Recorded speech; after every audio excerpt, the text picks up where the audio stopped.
அதனாலே நம்மளுடைய சிந்தனையை ஒருமுகப்படுத்துவோம். பாண்டிச்சேரி திருவேணி நகர் பகுதியில் ஊழியர் செய்து வருகிறார் அருமையானவர்கள் நல்ல ஒருவரை தேவனுடைய ஆலோசனை. நம்முடைய பிதாவாகிய தேவனுக்கு ஆண்டவராகிய இயேசு கிறிஸ்து நாமத்தினாலே துதியங்கட மகிமையும் இன்றைக்கும் சதாகாலங்களில் உண்டாயிருப்பதாக. நாம் கர்த்தருடைய ஆலோசனைக்கு போவதாக ஒரு சிறு ஜெபத்தை எடுத்து ஆலோசனைகளை நாம் கடந்து செல்வோம், ஜெபம் செய்வோம். எங்களை மிகவும் அதிகமாக நேசிக்கிறவரை எங்கள் பரிசுத்தமுள்ள நல்ல பிதாவே, ஆண்டவர் இயேசு கிறிஸ்து நாமத்தில் நன்றியுடன் ஸ்தோத்திரத்தை மையப்படுத்துகிறோம்.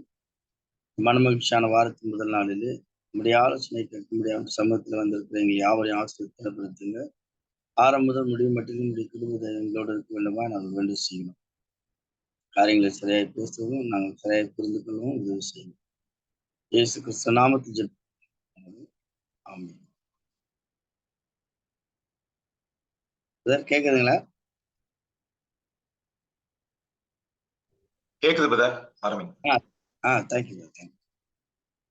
இந்த நாளிலே நாம் சிலுவையை பற்றியதான அல்லது ஆண்டவராகிய இயேசு கிறிஸ்துவனுடைய பாடுகளை பற்றியதான ஒரு சிறிய ஆலோசனை இந்த நாளிலே நாம் கவனிக்கிறோம். சிலுவை என்பது இந்த பூமியில எல்லாராலும் மறக்க முடியாத ஒரு சின்னமாக இன்றைக்கு மாறி இருக்கிறது என்பதை நாம் எல்லாரும் அறிந்திருக்க ஒன்றா இருக்கிறது. இன்றைக்கு வாசித்த அந்த வேதவசன பகுதியில 38வது வேதவசனத்தை நாம் கவனிக்கும் பொழுது, தன் சிலுவையை எடுத்துக்கொண்டு என்னை பின்பற்றாதவன் எனக்கு பாத்திரன் அல்ல என்று ஆண்டவர் சொல்லியிருக்கிற அந்த வார்த்தைகளை இன்றைக்கு இருக்கிற ஜனங்கள் தவறாய் அவைகளை புரிந்து கொண்டு தங்களுடைய செயின் டாலர்களிலும் தாலி சரடுகளிலும் அது மாத்திரமில்லாமல் தங்களுடைய கையினுடைய மோதிரத்திலும் அவர்கள் தாங்கள் பொறித்து கொண்டு அதைதான் நாங்கள் சிலுவையை சுமந்து கொண்டு திரிகிறோம் என்பது போல ஜனங்கள் இன்றைக்கு அவரவர்கள் தங்களுடைய மன விருப்பத்தின்படி செய்கிறதை நான் பார்க்கிறேன். இன்னும் சிலர் அதிகமாய் போய் காதனுடைய அந்த தோடுகளிலெல்லாம் சிலுவை தொங்குகிற அளவுக்கு அதை உருவமாக செய்து வைத்துக் கொண்டிருக்கிறத நம்மளால கவனிக்கும். சிலுவை என்று இந்த இடத்துல ஆண்டவராகிய இயேசு கிறிஸ்து சொன்ன அந்த வார்த்தை என்பது பாடுகளை குறித்து, அவர்களுக்கு நேரிடுகிறதான சோதனைகளை குறித்து, அவைகளிலே அவர்கள் பலவீனம் அடையாமல் பலனோடு வர வேண்டும் என்கிற அந்த அடிப்படையிலே அவர் சொன்னார் என்கிற அந்த கருத்தையிலே ஜனங்கள் மறுத்துவிட்டு வெறும் சிலுவையை ஒரு உருவமாகவே அவர்கள் செய்து கொண்டு அதை பின்பற்றுகிறவர்களாகவே ஜனங்கள் இன்றைக்கு இருக்கிறதை நம்மால கவனிக்க முடியும். ஆனால் வேத வாக்கியம் அவைகளை பற்றி நமக்கு சொல்லவில்லை என்பதை நாம் பார்க்கிறோம். தொடர்ந்து அவர்கள் வாசிக்கும் பொழுது நாம் என்ன கவனிக்கிறோம் அப்படின்னு பார்த்தீங்கன்னா, என்னிலும் அதிகமாக என்கிற வார்த்தையை இங்கு ஆண்டவராகிய இயேசு கிறிஸ்து பயன்படுத்துகிறதை பார்க்கிறோம். தகப்பனையாவது தாயையாவது என்னிலும் அதிகமாய் நேசிக்கிறவன் எனக்கு பாத்திரன் அல்ல, மகனையாவது மகளையாவது என்னிலும் அதிகமாய் நேசிக்கிறவன் எனக்கு பாத்திரன் அல்ல அப்படின்னா, குடும்பத்தையே நாம விட்டு விட்டு வர வேண்டும் என்பது அதனுடைய பொருள் அல்ல. அப்போ இந்த வேதவசனத்தை நாம் கவனிக்கும் பொழுது நாம் முழுவதுமாக திறந்தவர்களாக மற்றும் எல்லாவற்றையும் கடந்தவர்களாக இருக்க வேண்டும் என்று அவர் விரும்புவதாக பலர் நினைத்து அவர்கள் பாத்தீங்கன்னா சன்னியாசியாய் போகின்ற நிறைய பேர் நம்மளால பார்க்க முடியும். அவர்கள் குடும்பத்தை எல்லாம் விட்டுட்டு போய் தவம் இருக்கிறா அப்படின்னு சொல்லிட்டு இந்த சூழ்நிலை எல்லாம் எதுல இருந்து வந்திருக்குது அப்படின்னு பாத்தீங்கன்னா, இந்த வார்த்தைகளை அவர்கள் தவறாய் புரிந்து கொள்வதுதான். ஒரு பகுதியில சிலுவையை உருவமாய் வைத்துக் கொண்டு அவர்கள் காதலிலும் கையிலையும் அணிந்து கொண்டிருந்த பாக்குறோம். இன்னொரு வகையில பாத்தீங்கன்னாக்கா, தனியா போய் அவர்கள் தவம் இருக்கிறதை போல இந்த மாதிரி நம்ம எல்லாம் குடும்பத்தெல்லாம் விட்டுட்டு போனாதான் நமக்கு ஜீவனை அடைய முடியும் என்கிற அந்த சிந்தனையில ஜனங்கள் போகிறத பார்க்கும். ஆனா ஆண்டவராக இயேசு சொல்லும் பொழுது, தன் ஜீவனை காக்கிறவன் அதை இழந்து போவான், என் நிமித்தம் தன் ஜீவனை இழந்து போகிறவன் அதை காத்துக்கொள்வான் என்கிற அந்த அடிப்படையில சொல்கிறத நாம் வேதவசனங்களை பார்க்கிறோம். இப்போ சிலுவை என்பது இந்த உலகத்தில் இருக்கிற ஜனங்களுக்கு பலவிதமான பல சிந்தனைகளை அவர்களுக்கு அது கொடுத்தாலும் கிறிஸ்தவர்களா இருக்கிற நமக்கு அது வேறு விதமான சூழ்நிலைகளையும் சிந்தனைகளையும் நமக்கு கொடுக்கக்கூடியதா இருக்கிறது என்பதை நாம கவனிக்க வேண்டும். காரணம் என்ன அப்படின்னு பாத்தீங்கன்னா, இயேசு கிறிஸ்து மரிக்கவில்லை என்று சொன்னால் இன்றைக்கு நீங்களும் நானும் கிறிஸ்தவர்களாக, தேவனுடையவர்களாக, சபையிலே உள்ளவர்களாக, பரலோகத்திற்கு சொந்தக்காரர்களாக நாம் இன்றைக்கு இருப்பது என்பது ஒரு அரிதான ஒரு விஷயம். அப்போ நாம இன்றைக்கு கிறிஸ்துக்கள் இருந்து தேவ ஜனங்களாக இன்றைக்கு அவராலேயே அழைக்கப்படுகிறோம் என்று சொன்னால் அது ஆண்டவராகிய இயேசு கிறிஸ்துவனுடைய அந்த சிலுவை மரணத்தினாலே தான் நமக்கு உண்டாயிருக்கிறது என்பதை நாம் எல்லாரும் அறிந்திருக்கிற ஒன்றா இருக்கு. அப்போ மற்றவருடைய வாழ்க்கையிலே சிலுவைகள் எந்த அடிப்படையில அதை அவர்களுக்கு ஞாபகப்படுத்துகிறதோ இல்லையோ, எவைகளை செய்யும்படிக்கு அவைகளை அவர்கள் ஒத்துழைக்கிறதோ இல்லையோ, நம்முடைய வாழ்க்கையிலே பல மாற்றங்களை அது ஏற்படுத்த வேண்டும் என்கிற ஒரு சிந்தனைக்குள்ளாக நாம் கடந்து வர வேண்டும் என்று இந்த வேதவசன பகுதியிலிருந்து நாம் கவனிக்கிறோம். முதலாவதாக சிலுவை நமக்கு எதை ஞாபகப்படுத்துகிறது என்பதை நாம் கவனிக்கும் பொழுது, ரோமருக்கு எழுதின நிருபத்திலே வசனம் 6ஆம் அதிகாரம் வசனம் 6 நாம் வாசிக்கும் பொழுது, இனி பாவத்திற்கு ஊழியம் செய்யாதபடிக்கு பாவ சரீரம் விழுந்து போகும் பொருட்டாக நம்முடைய பழைய மனுஷன் அவரோடு கூட சிலுவையில அறையப்பட்டது என்று அறிந்திருக்கிறோம் என்று இங்க அப்போஸ்தலனாகிய பவுல் எழுதுகிறதை நாம பார்க்கிறோம். அப்போ கிறிஸ்துவோடு கூட பழைய மனுஷன் சிலுவையில அறையப்பட்டார் அப்படின்னா நாம புதிய ஒரு மனிதனாக இருக்கிறோம் என்பதை இந்த சிலுவை மரணம் என்பது அல்லது சிலுவை என்பது நமக்கு அடிக்கடி ஞாபகப்படுத்திக் கொண்டே இருக்கிறது. பல வேளைகளில நாம் கவனிக்கும் போது நம்முடைய பழைய மனுஷன் அடிக்கடி வெளிவருகிறதை நம்மளால பார்க்க முடியும்.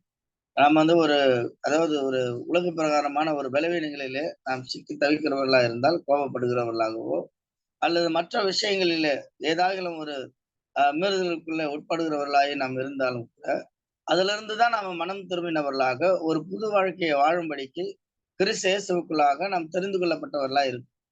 ஆனால் அதுக்கு பிறகும் கூட சில நேரங்களில் பார்த்தீங்கன்னா அவைகள் வெளிவரும்படியான அந்த சூழ்நிலை உருவாகிறதை நாம் கவனிக்க முடியும்.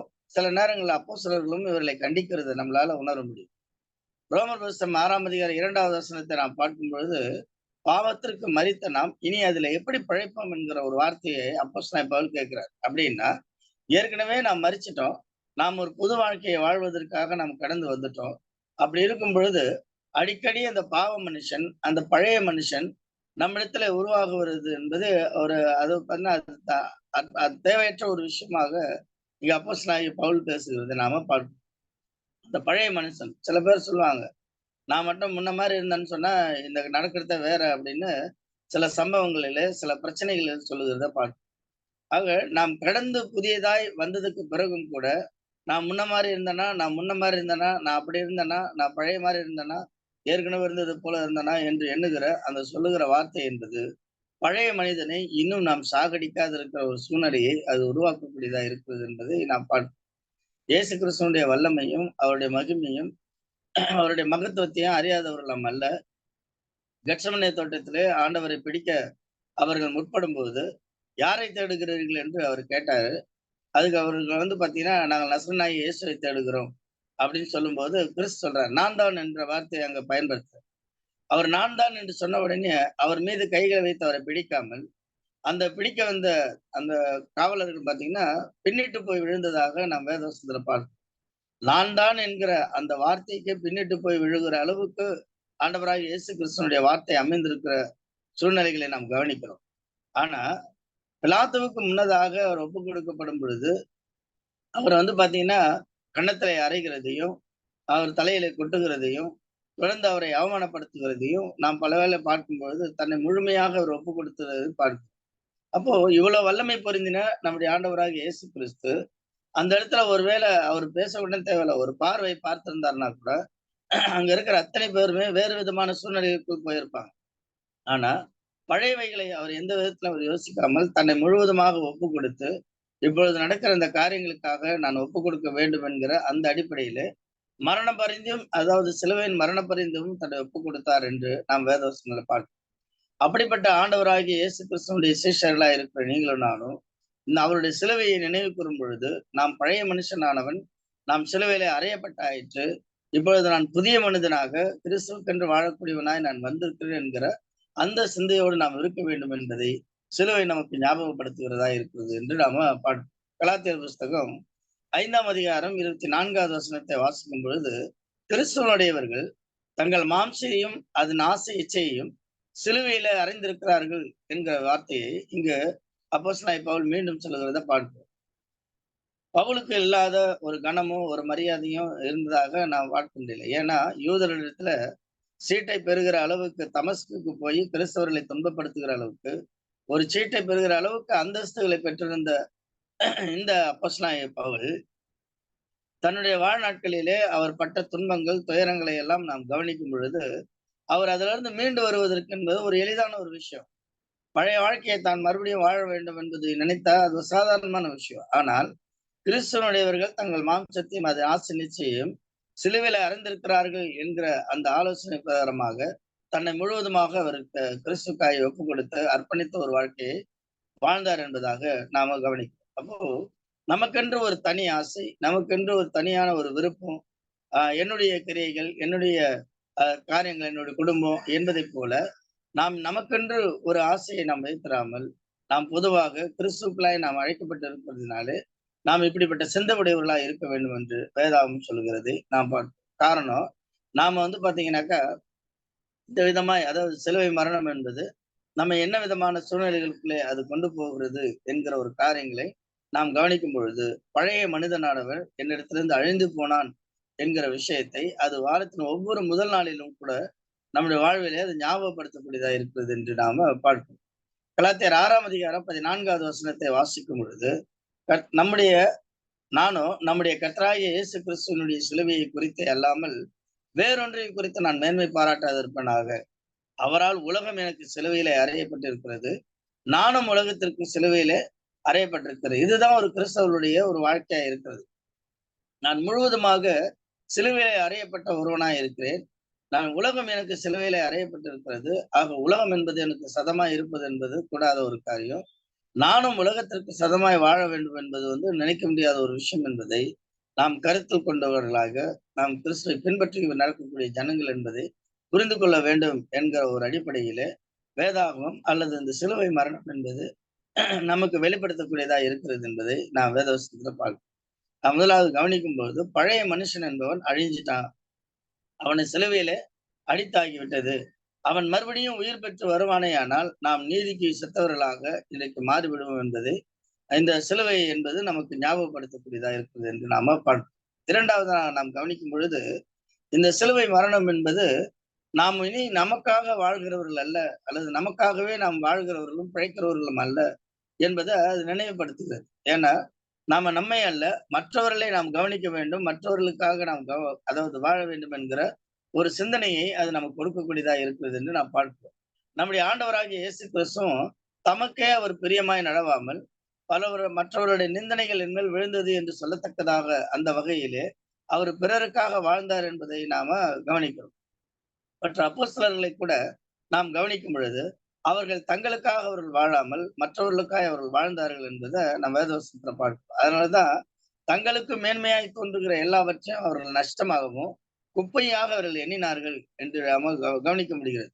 ஆனா கிறிஸ்தவர்களா இருக்கக்கூடிய நாம பல நேரங்களில இந்த சிந்தனையற்றவர்களாக நாம் உலகத்தினுடைய பிரகாரமாக நாம் சில சூழ்நிலைகளை வாழும்படியான அந்த போக்கு உருவாகக்கூடியதா இருக்கிறது. நாம் போராடி அவைகளை தள்ள வேண்டிய ஒரு கட்டத்துல இன்றைக்கு இருக்கிறோம். கலாத்தியருக்கு எழுதின நிருபத்துல 2ஆம் அதிகாரம் 20வது வேத வாக்கியங்களை கவனிக்கும் பொழுது, கிறிஸ்துவுடனே கூட சிலுவையிலே அறையப்பட்டேன், ஆயினும் நான் அல்ல, கிறிஸ்துவை எனக்குள் பிழைத்திருக்கிறார்.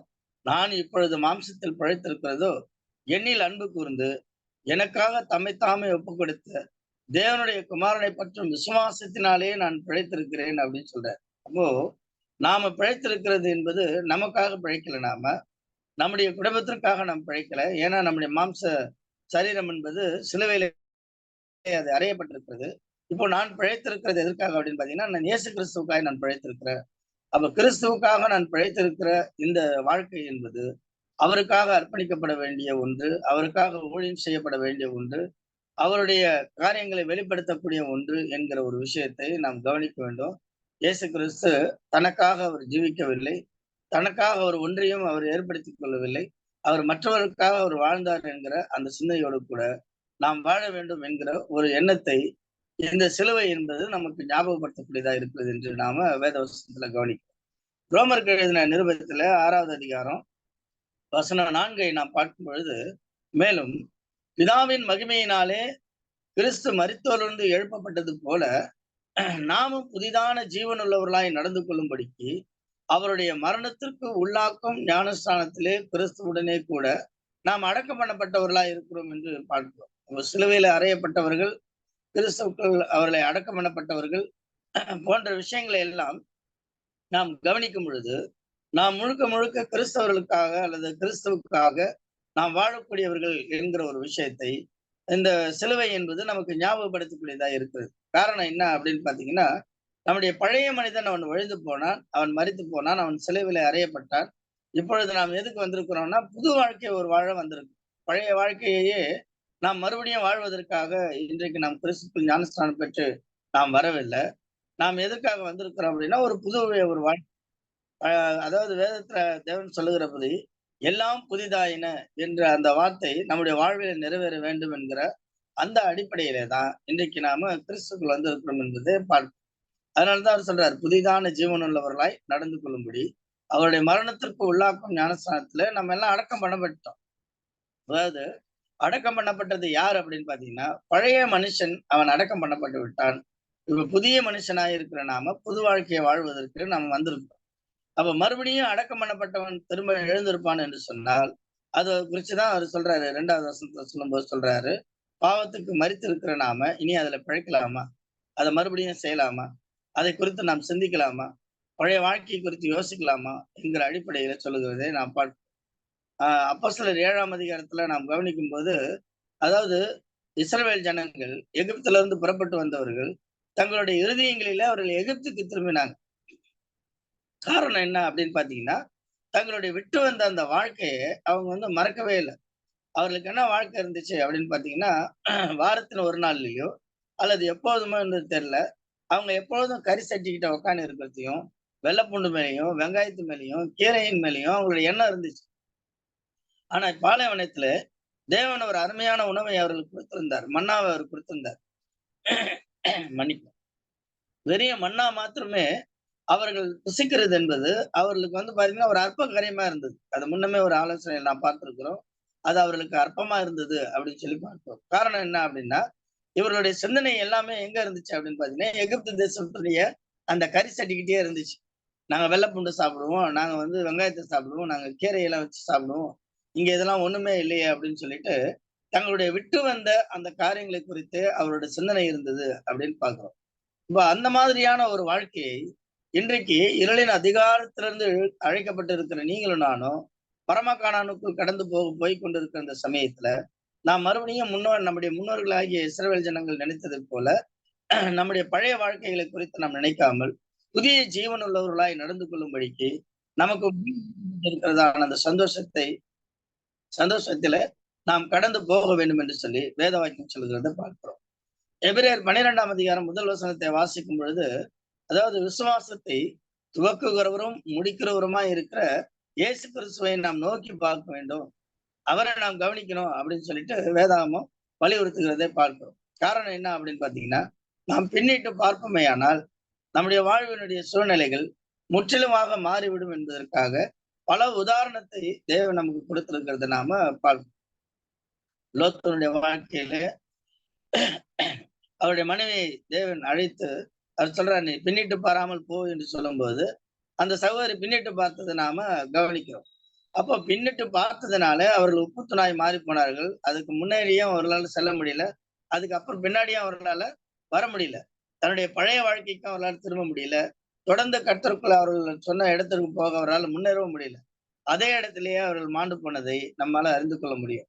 அப்படி போலவே நீங்களும் நானும் அந்த புதிய வாழ்க்கை வாழ்கிறதான இந்த காலத்துல நாம் நம்முடைய பழைய வாழ்க்கையை குறித்து நாம் நினைச்சோம் அப்படின்னு சொன்னா, அது உண்மையிலேயே நம்முடைய ஆவிக்குரிய வாழ்க்கையில நம்ம முன்னே செல்லவும் பின்னே செல்லவும் அது விடாதபடிக்கு அது நம்ம ஒரே இடத்திலேயே அது வைத்துக் கொண்டிருக்கோம் என்பதை நாம கவனத்துல கொள்ள வேண்டியவர்களா இருக்கும். அப்போ நாம கிறிஸ்துவுக்குள் அழைக்கப்பட்டு இருக்கிற நாம நம்முடைய பழைய மனுஷனானவன் சிலுவையில அறையப்பட்டிருக்கிறான். அது மாத்திரமல்ல, நாம் பாத்தீங்கன்னா இனி நமக்காக நாம வாழல, நாம் பிறருக்காக வாழ வேண்டிய ஒரு இடத்துல இருக்கிறோம் என்பதை இந்த புதிதான ஜீவனுக்குள் கடந்து வர வேண்டும் என்று சொல்லி வேத வாக்கியம் சொல்கிறதை நாம கவனிக்கிறோம். ரோமருக்கு எழுதின நிருபம் அதிகாரம் 14 7-8 வசனங்களை நான் வாசிக்கும் பொழுது இங்க அப்போஸ்தலன் பவுல் சொல்றாரு, நம்மில் ஒருவனும் தனக்கென்று பிழைக்கிறதும் இல்லை, ஒருவனும் தனக்கென்று மரிக்கிறதும் இல்லை. நாம் பிழைத்தாலும் கர்த்தருக்கென்று பிழைக்கிறோம், நாம் மரித்தாலும் கர்த்தருக்கென்று மரிக்கிறோம். ஆகையால் பிழைத்தாலும் மரித்தாலும் நாம் கர்த்தருடையவர்கள் என்கிற வார்த்தையை இங்க எவ்வளவு ஆழமா பதிவு செய்கிறத நாம பார்க்கிறோம். அப்போ நாம ஒவ்வொருவருமே நமக்காக நாம் பிழைக்கிறது அல்ல, நமக்காகவே நாம் வாழ்கிறவர்கள் அல்ல. காரணம் என்ன அப்படின்னு பாத்தீங்கன்னா, நமக்காக நம்ம இப்ப வரல. நாம் கிறிஸ்துவ நாம் பிடிக்கப்பட்டவர்களா இருக்கிறபடினாலே, பழைய மனுஷனை பாவ சிலுவையிலே அது ஒப்புக் கொடுக்கப்பட்டு இருக்கிறதுனால, இப்ப இந்த சிலுவை மரணம் என்பது, நீ புதிய ஒரு வாழ்க்கை வாழ்வதற்காய் நீ வந்திருக்கிற, நீ மற்றவர்களுக்காய் வாழும்படி வந்திருக்கிற, கிறிஸ்துவில் இருக்கக்கூடிய அந்த சிந்தனை உங்களுக்குள்ள இருக்க வேண்டும் என்கிற அந்த சிந்தையோடு கூட நீ வாழ வேண்டும் என்கிற ஒரு விஷயத்தை நமக்கு இந்த சிலுவை மரணம் என்பது ஞாபகப்படுத்துகிறது நாம பார்க்கிறோம். அப்போ நம்ம யாருமே நமக்காக வாழக்கூடியவர்கள் அல்ல. பாருங்க பவுல் அழகா சொல்றாரு. நம்ம நமக்காகவும் மரிக்கிறவர்கள் அல்ல.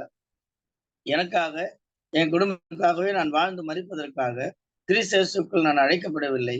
அப்போஸ்தலர்களுடைய அல்லது முன்ன வாழ்ந்த பரிசுத்தவான்களுடைய வாழ்வை நாம் நினைத்து பார்ப்போமேயானால், எவ்வளவு பேர் இயேசு கிறிஸ்துவுடைய அந்த நாமத்துக்கென்று, அவருடைய காரியங்களை அறிவிக்கிற அந்த வேலைக்கென்று தங்களை முழுவதுமாய் ஒப்புக் கொடுத்து அவர்கள் மரிச்சிருக்கிறத நாம பார்க்கிறோம்.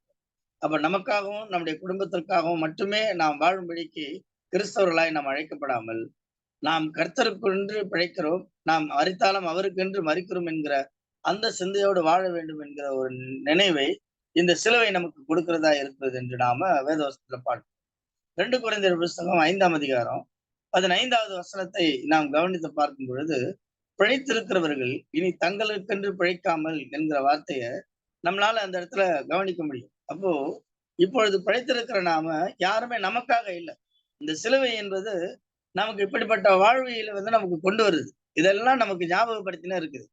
அதனாலதான் ஆண்டவராகிய இயேசு கிறிஸ்து இத வாரத்தின் ஒவ்வொரு முதல் நாளிலும் நாம அதை நினைவு கூற வேண்டும் என்கிற ஒரு சிந்தையோடு கூட நமக்கு அதை அனுமதித்திருக்கிறத நம்மளால பார்க்க முடியும். காரணம் என்ன அப்படின்னு பாத்தீங்கன்னா, சிலுவையினுடைய அந்த மரணத்தை, சிலுவையினுடைய அந்த காரியங்களை நாம் கவனிக்கும் பொழுது அல்லது நம்முடைய காதுல கேட்கும் பொழுதெல்லாம் இந்த சிந்தனைகளுக்குள்ளாய் நாம் கடந்து வர வேண்டியது அவசியம் என்பதை அது உணர்த்துகிறது.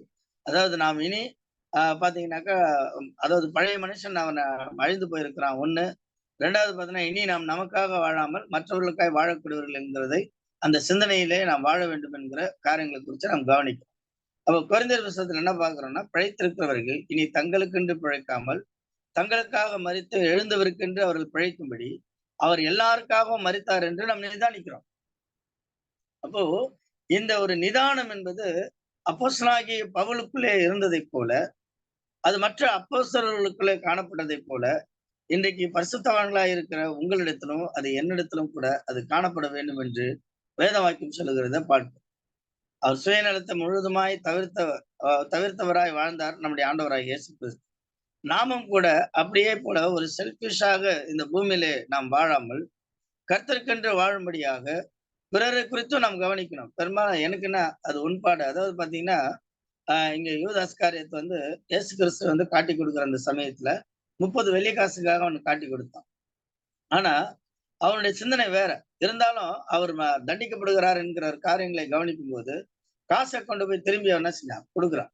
கொடுத்து அவரை விடுவிக்கும்படிக்கு அவர் இடத்துல கேட்கும் பொழுது, அது உன்னுடைய பாடு, அது எனக்கு என்ன அப்படின்னு அவர்கள் கை கழுவி விட்டதை பார்க்கிறோம். அந்த மாதிரி நாம் பல நேரங்களில நான் சரியா தான் இருக்கிறேன், எனக்கு அதை பத்தி கவலை இல்லை, அவங்க என்னை பத்தி நினைச்சீங்கன்னா எனக்கு என்ன, அவங்க என்னை பத்தி தவறா நினைச்சிருந்தா அதை பத்தி நான் ஐ டோன்ட் கேர் அப்படின்றது போல நாம் பல நேரங்களில் இருக்கிறோம். ஆனா அது அப்படி இல்லை. நாம் மற்றொரு இடத்துல சமாதானமா இருக்க வேண்டும் என்கிற ஒரு எண்ணத்தோடு கூட நாம் வாழ வேண்டும். காரணம்னா நம்ம நமக்காக வாழல, மற்றவர்களுக்காகவும் வாழறோம். பாருங்க, ஒரு 2 பேர் இடத்துல ஒரு பிரச்சனை இருக்குது, எனக்கும் ஒரு சகோதரருக்கும் பிரச்சனை இருக்குது. நான் கூலா தான் இருக்கிறேன், எனக்கு ஒன்றும் ப்ராப்ளம் இல்லை. அவர் தான் என்னிடத்துல பிரச்சனை பண்ணாரு, அதனால அவர் தான் சரியான ஆகணும் அப்படின்ற மாதிரி சிந்தனைக்குள்ள நாம் பல நேரங்கள்ல வரோம். எனக்கு இல்லை, நான் பிரச்சனை இல்லை, நான் பிரச்சனைக்குரியவன் இல்லை, என்னால இல்லை, நான் எப்பொழுதும் சரியா இருக்கிறேன். எல்லா மனிதனுடைய இருதயத்திலும் இருக்கக்கூடிய ஒரு விஷயம், நான் கரெக்டா இருக்கிறேன் அப்படின்றதுதான். வெளியே இருக்கிறவங்களால தான் கவனிக்க முடியும் என்னிடத்துல என்ன பிரச்சனைகள் இருக்குது, என்ன ப்ராப்ளம் இருக்குதுன்றத அவங்களால புரிஞ்சுக்க முடியும். இந்த அடிப்படையில இருக்கிறோம். ஆனா ஆண்டவராக இயேசு கிறிஸ்து சொல்லும்போது சொல்றாரு, நீ தேவனுடைய சமூகத்துல காணிக்கை செலுத்த வரும்பொழுது, மத்தேயு 5ஆம் அதிகாரத்துல 23 போன்ற வசனங்கள் அவர் சொல்லும்போது சொல்றாரு, நீ தேவாலயத்துல காணிக்கை செலுத்த வரும்பொழுது உன் சகோதரனுடைய பேரிலே உனக்கு குறைகள் இருக்கிறது என்பதை நீ நினைவு கூர்ந்துட்ட அப்படின்னு சொன்னா, நான் அவனோட பிரச்சனை இருக்கிறேன், அவன் என்னோட பேசுறது இல்லை, அவர்களோட நான் தொடர்புல இல்லை, அவர்களோட நான் ஒரு சின்ன பகையில இருக்கிறேன் என்கிற ஒரு விஷயம் உங்களுக்கு ஞாபகம் வருது அப்படின்னு சொன்னா, முதலாவது உங்களுடைய காணிக்கையை நீங்கள் வைத்து விட்டு போய் முன்பு இடத்துல ஒப்புரவாகு, பின்பு உன் காணிக்கையை செலுத்து அப்படின்னு சொன்னா, ஒருவேளை ஒப்புரவு ஆகாமல் செலுத்தப்படுகிற அந்த காணிக்கை நிராகரிக்கப்படும் என்பதை நாம கவனத்துல வச்சுக்கணும். ஏற்கனவே ஆதியாகமம் 4ஆம் அதிகாரத்துல நிராகரித்த சூழ்நிலையை நாம கவனிச்சிருக்கிறோம். இதெல்லாம் நம்முடைய வாழ்க்கையில இருக்குது.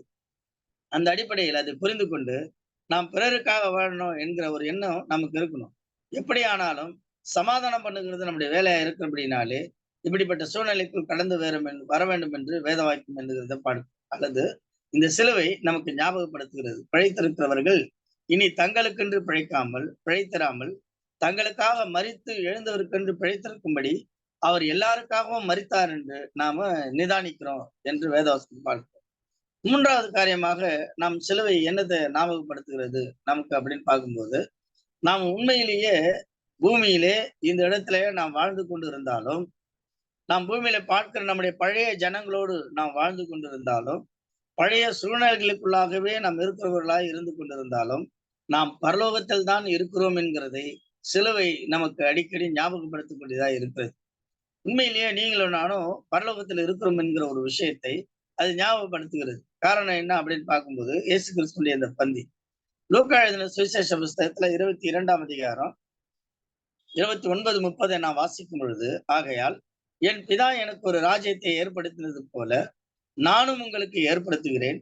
நீங்கள் என் ராஜ்யத்திலே என் பந்தியிலே போஜன பானம் பண்ணி இஸ்ரவேலின் 12 கோத்திரங்களை நியாய்ந்திருக்கிறவர்களாய் சிங்காசனத்தின் மீது உட்காருவீர்கள் என்று இங்க ஆண்டவராகிய இயேசு கிறிஸ்து சொல்லுகிறது நாம கவனிக்கிறோம். அப்போ என் ராஜ்யத்திலே நீங்கள் போஜனபானம் பண்ணுவீர்கள் என்கிற அந்த வார்த்தையை நாம் கேட்கும் பொழுது, அப்போ தேவனுடைய ராஜ்யம்தான் சபை என்பதை இந்த வசனங்களின் மூலமாக நாம் தெரிஞ்சு கொள்கிறோம்.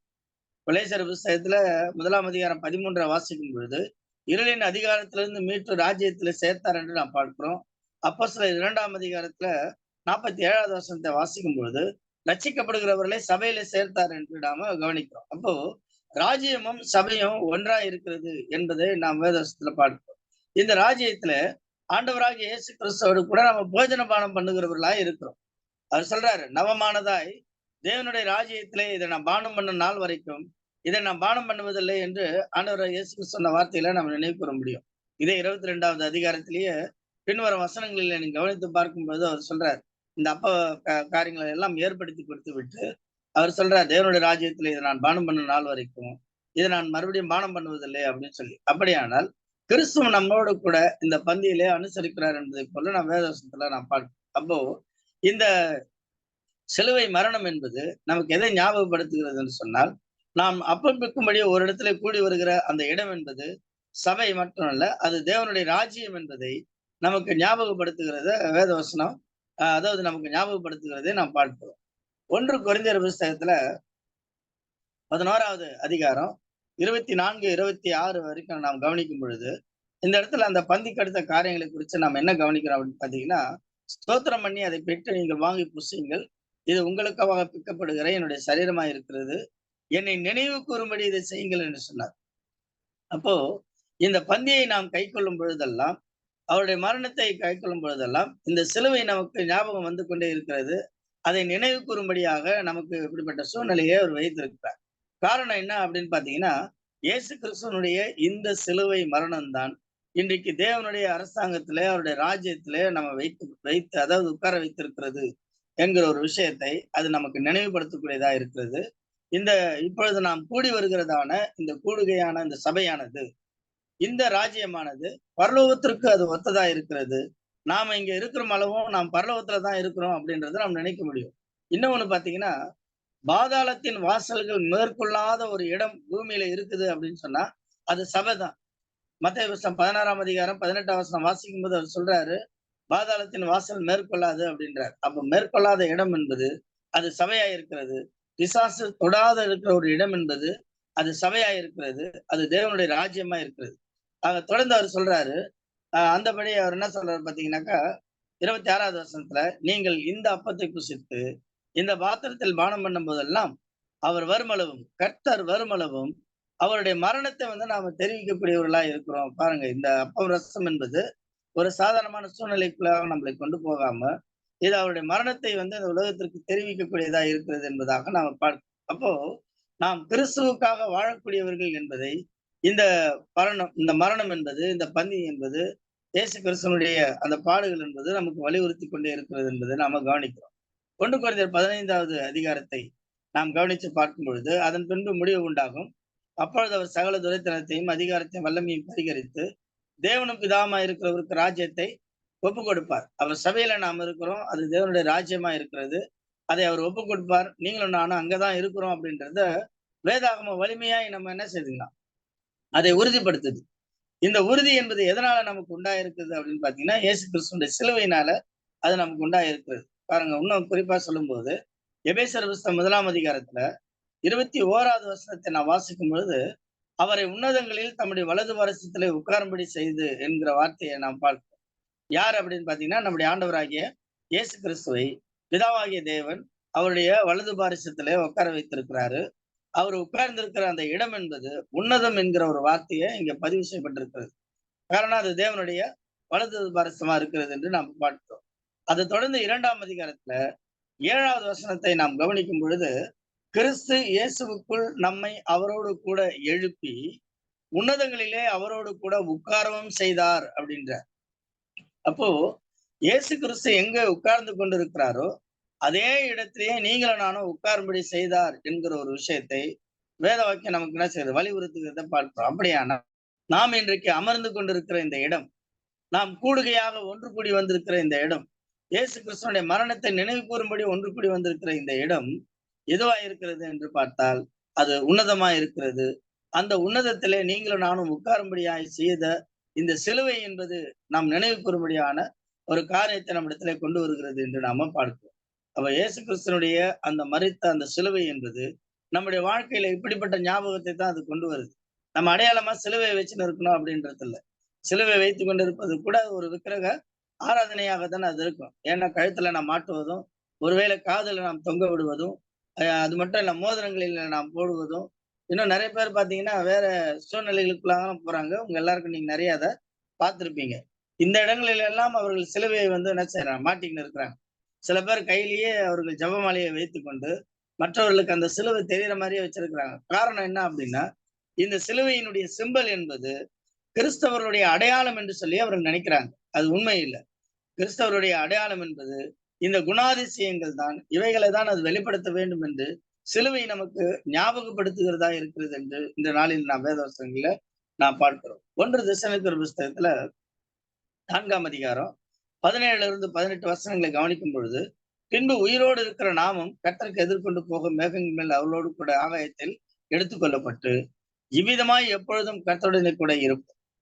அதனால இந்த வார்த்தையினாலே ஒருவர் நீங்க என்ன செய்யுங்க, தேற்றுங்கன்ற. காரணம் என்ன அப்படின்னு பாத்தீங்கன்னா, இந்த சிலுவை மரணம் என்பது தேவனுடைய ராஜ்யத்திலே நம்மை உட்கார வைத்திருக்கிறது. இந்த ராஜ்யத்தை நம்முடைய ஆண்டவராகிய இயேசு கிறிஸ்து பிதாவினிடத்துல ஒப்பு கொடுக்கும் பொழுது அதுல இருக்கிற நீங்களும் நானும் பரலோகத்திற்கு எடுத்துக்கொள்ளப்படுவோம், நாம மேல போயிடுவோம் அப்படின்றார். இதை குறித்து 1 கொரிந்தியர் புஸ்தகத்துல 15ஆம் அதிகாரம் 51, 2, 3 வசனங்களை வாசிக்கும் போது, நான் ஒரு ரகசியத்தை உங்களுக்கு சொல்றேன். நம்ம எல்லாரும் நித்திரை அடைவதில்லை, கடைசி எக்காலம் தொனிக்கும் பொழுது ஒரு இமைப்பொழுதுல நாம் எல்லாரும் மறுரூபமாகும் அப்படின்றார். அப்போ எல்லாரும் டக்குன்னு மறுரூபமாகக்கூடிய ஒரு சூழ்நிலை நமக்கு உண்டாயிருக்கும். எப்போ அப்படின்னு பாத்தீங்கன்னா, அவருடைய உன்னதத்துல என்கிற இந்த ராஜ்யத்திலே சபையிலே நாம் அமர்ந்திருக்கும் பொழுது அல்லது கூடி வந்திருக்கும் போது என்கிற ஒரு விஷயத்தை நாம் வேதவசனத்துல நாம் பார்க்கிறோம். மத்தேயு 24, 40, 41வது வசனத்தை வாசிக்கும் பொழுது 2 பேர் வயல்ல இருப்பாங்க, ஒருவன் எடுத்துக்கொள்ளப்படுவான், ஒருவன் கைவிடப்படுவான் என்கிற வார்த்தையை அதனாலதான் அந்த இடத்துல நம்மளால கவனிக்க முடியும்.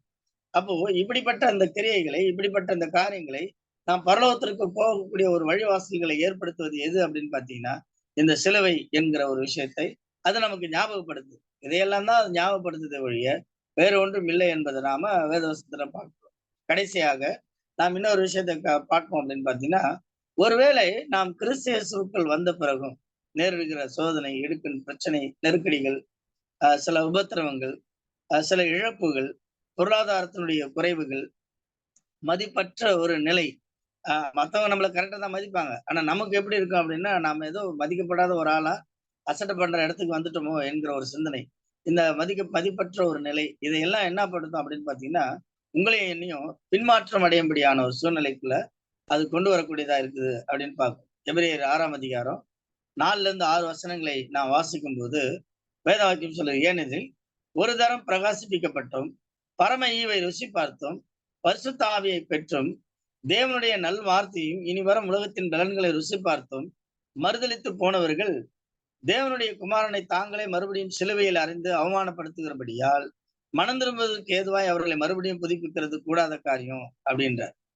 அப்போ நாம் இந்த வேதவசனத்துல கவனிக்கும் போது என்ன சொல்றாருன்னு பாத்தீங்கன்னா, பின்மாற்றம் நாம் அடைவோம் என்று சொன்னால் நம்ம எந்த அளவுக்கு தேவனிடத்துல கிட்டி சேர்ப்பதற்கு இந்த சிலுவை நமக்கு முக்கியத்துவம் வாய்ந்ததா இருந்ததோ, அந்த சிலுவையினுடைய மரணத்தை நாம அவமானப்படுத்தக்கூடியவர்களாய் மாறிடுவோன்ற இந்த பின்மாற்றம் என்பது நம்ம இடத்துல அந்த அந்த அடிப்படையில அது கொண்டு வரக்கூடியதா இருக்கிறது அப்படின்னு சொல்றார். அப்போ என்ன சொல்றாருன்னா, நாம் திரும்ப பின்மாற்றம் அடைவோம் என்று சொன்னால் இயேசு கிறிஸ்துடைய சிலுவையை மறுபடியும் நாம் அறிந்து அவரை அவமானப்படுத்துவதற்கு ஏதுவா இருக்கும் அப்படின்றார். அப்போ நாம் இருக்கிற நிலையிலிருந்து நாம் முன்னேறி செல்ல வேண்டுமே ஒழிய நிச்சயமாக நாம் பின்மாற்றம் அடையக்கூடாது. தொடர்ந்து ஒரே இடத்திலேயே நாம் இருப்பது என்பது, ஒரே நிலையில இருப்பது என்பது உண்மையிலேயே அது நல்ல விதமான ஒரு சூழ்நிலை அல்ல. நாம் கடந்து போக வேண்டும் என்கிற ஒரு விஷயத்தை சிலுவை நமக்கு ஞாபகப்படுத்துகிறது என்று நாம பார்க்கிறோம். எபிரேயர் புஸ்தகம் 10ஆம் அதிகாரம் 25 இருந்து நாம் தொடர்ந்து சில வசனங்களை வாசிக்கும் பொழுது சொல்றாரு, 29 வரைக்கும் இருக்குது. குறிப்பா நாம் சில வசனங்களை வாசிக்கும் போது என்ன சொல்றாரு பாத்தீங்கன்னா, 29ல தேவனுடைய குமாரனை காலின் கீழ் மிதித்து தன்னை பரிசுத்தம் செய்த உடன்படிக்கையின் ரத்தத்தை அசுத்தம் என்று எண்ணி கிருபையின் ஆவியை நிந்திக்கிறவன் எவ்வளவு கொடிதான ஆக்கினைக்கு பாத்திரமானாய் இருப்பான் என்பதை நீங்க நினைச்சு பாருங்க அப்படின்றார். இந்த சிலுவை மரணம் நமக்கு கொண்டு வருவதை நீங்கள் நினைக்காம பின்மாற்றம் அடைஞ்சிட்டீங்க அப்படின்னா, அது வேற எதெல்லாம் கொண்டு வரும் அப்படின்றத நீங்க நினைச்சு பாருங்க. அதனால நம்ம ஆவிக்குரிய பிள்ளைகளா இருக்கிற நீங்களும் நானும் சிலுவையினுடைய செய்திகளை நாம் அறிந்து கொண்டு அது நமக்கு கொடுக்கிற நன்மையான சூழ்நிலைகளை நாம் புரிந்து கொண்டு நாம் கடந்து போக வேண்டும் என்கிற ஒரு விஷயத்துக்குள்ளாக நாம் பார்க்கிறோம். நாம பாத்தீங்கன்னா பழைய மனுஷனை அழிந்து போச்சு, நமக்காக நாம் பிழைக்கிறது இல்லை. அது மட்டும் இல்ல, சிலுவையினுடைய இந்த உபதேசம் என்பது நம்ம எந்த அடிப்படையில எல்லாம் கொண்டு வருகிறது என்பதை நாம் பார்க்கிறோம். 10ஆம் அதிகாரம் எபிரேயர் புஸ்தகம் நாம கடைசி 38, 39 பார்க்கும்போது, விசுவாசத்தினாலே நீதிமான் பிழைப்பான், ஒருவேளை பின்வாங்கி போவானானால் அவன் மேல் என் ஆத்மா பிரியமா இருக்காது அப்படின்றார். அப்போ நாம பின்வாங்கினாலுமே தேவனுடைய ஆத்மா நம்ம மேல பிரியமா இருக்காது. நான் மறுபடியும் பழைய நிலைக்கு தான் நாம போனவர்களுக்கு சமமாக இருப்போம் அப்படின்றார். 39ல நாம் பார்க்கிறோம். எபிரேயர் ஆசிரியர் அருமையா கேட்கிறாரு, நாமும் கெட்டு போகிறதற்காக பின்வாங்குகிறவராய் இராமல் ஆத்மா ஈடேறுவதற்காக நாம் விசுவாசமுடையவர்களாய் இருக்கிறோம் என்று வேத வாக்கியம் சொல்லுகிறது. ஆக இன்றைக்கு நாம் கவனித்த இந்த வேத வாக்கியங்களை பார்த்து ஆலோசனைகளை நாம் என்ன கவனிக்கிறோம் அப்படின்னு பாத்தீங்கன்னா, இயேசு கிறிஸ்துவனுடைய மரித்த அந்த சிலுவையினுடைய அந்த காரியங்கள் என்பது ஒரு அடையாள சின்னமாக நம்முடைய வாழ்க்கையில அது இருக்கிறது. அது எது அப்படின்னு பாத்தீங்கன்னா, வெறும் சிலுவையை நாம் பாத்தீங்கன்னா பொருளினால, அதை மெட்டீரியலாக நாம் அவைகளை வைத்திருப்பது என்பது அது தேவனால் அனுமதிக்கப்படாத ஒன்றா இருக்குது. அது எதை கொண்டு வருகிறதுனா, நம்முடைய வாழ்க்கையில இப்படிப்பட்ட நினைவலைகளை அது கொண்டு வரக்கூடியதாக இருக்கிறது. நாம் இந்த காரியங்களை யோசித்து நம்முடைய வாழ்க்கையை மாற்றிக்கொள்ள வேண்டும் என்பதற்காக தான் ஆண்டவர் சொன்னாரு, தன் சிலுவையை எடுத்துக்கொண்டு அவன் என்னை பின்பற்றணும் அப்படின்னு சொன்னா, இந்த பாடுகள் உங்களுடைய வாழ்க்கையில இருக்கும், இவைகள் எல்லாம் உண்டா இருக்கும், சோதனைகள் இருக்கும். ஆனாலும் கூட நீங்கள் எப்படி வாழணும் அப்படின்னு பாத்தீங்கன்னா, இந்த சிலுவை என்பது என்னுடைய வாழ்வை எப்படி நினைவுபடுத்துது என்பதை நாம் புரிஞ்சுக்கணும். நான் பழைய பழைய மனுஷன் அழிந்து போனான் என்பது சிலுவை நமக்கு ஞாபகப்படுத்தக்கூடியதா இருக்கிறது. நாம் நமக்காக பிழைக்காமல் மற்றவர்களுக்காக வாழக்கூடியவர்கள், நாம் செல்பிஷ்களாக சுயநலம் உள்ளவர்களாய் நாம் வாழ்வதற்காக கிறிஸ்துவுக்குள் நான் அழைக்கப்பட்டவர்கள் அல்ல.